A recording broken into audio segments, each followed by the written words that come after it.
Abusive leadership is so ingrained in religion that it has come to be the de facto structure and theory of denominational theologies.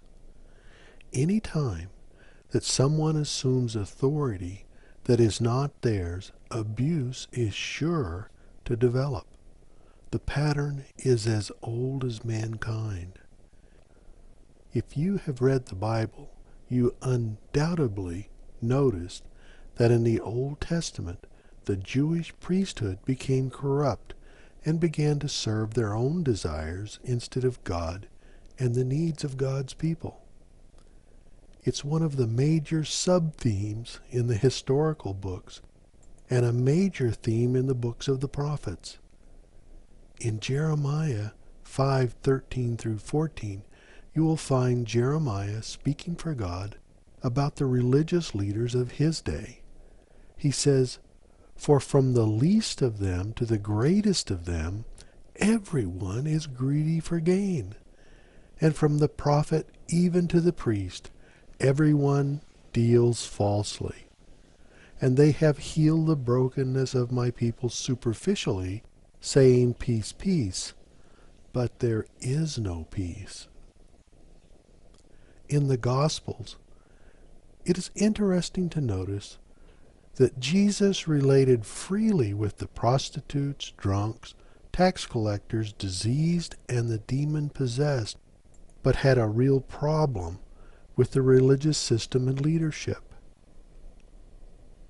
Speaking of the religious leaders, Jesus said in Matthew 23, verses 4 through 7, "They tie up burdens that are heavy and unbearable, and lay them on people's shoulders, but they refuse to lift a finger to remove them. They do all their actions to be seen by people. They increase the size of their phylacteries and lengthen the tassels of their garments. They love to have the place of honor at feasts, the best seats in the synagogues, and to be greeted in the marketplaces, and to be called rabbi by people."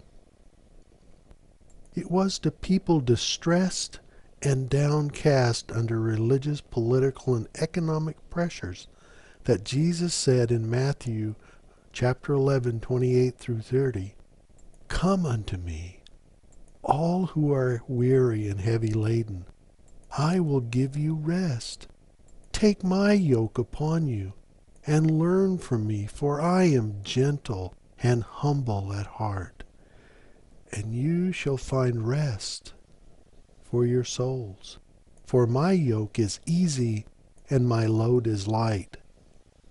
Jesus recognized that the people he spoke those words to are first weary and second heavy laden. Performance-based religion places an impossible load upon its victims. Trying to be good enough to please God cannot be accomplished. As a teenager, I visited the Grand Canyon.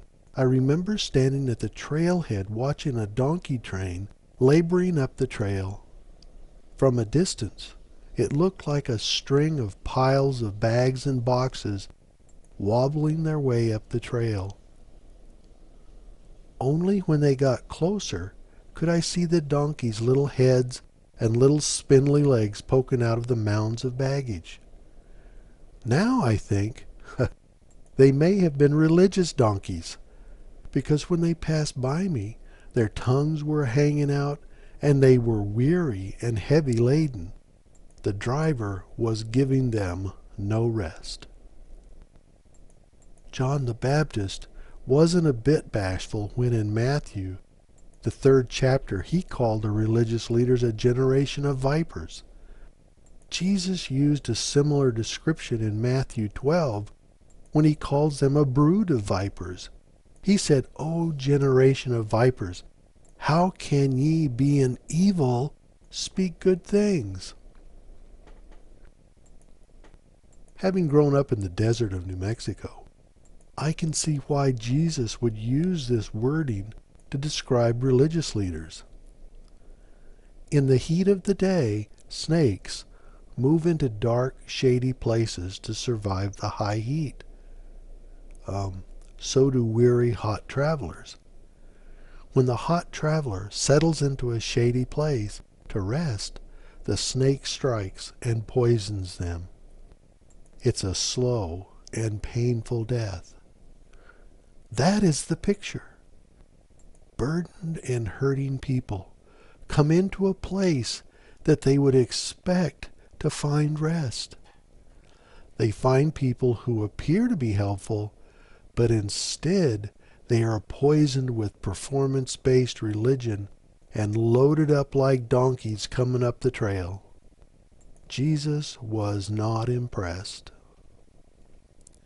In the epistles, Paul identifies the abusers as false brethren, evil workers, the dogs, Judaizers, and the circumcision. The prophets, John the Baptist, Jesus, and Paul were all confronting the same thing: performance-based religion. It always leads to abuse. Once a person buys into self-righteousness as a way to please God, it becomes all about performance. Religion becomes a competition over who can perform better, who appears holier, and gain the most attention. When this type of person gains authority over others, the abuse begins. In the book of Galatians, Paul says that the effect of performance-based religion is bewitchment and mental confusion. People who have been bewitched by abusive leaders feel belittled, tired, and powerless because they just cannot live up to other people's expectation. In Acts 20:28, Paul exhorts the believers in Ephesus to be on guard against the legalistic performance system. Formulas, systems, man's doctrines, and pride can subtly lull us into conformity to the world instead of transformation by the renewing of our minds. Is your church a shady spot filled with vipers? Is Sunday morning like a donkey train laboring up the trail, driven by a hard taskmaster? Has religion bewitched you into the viper pit? Jesus said, "Come unto me, I will give you rest." Real rest. Real love. Real. God bless you.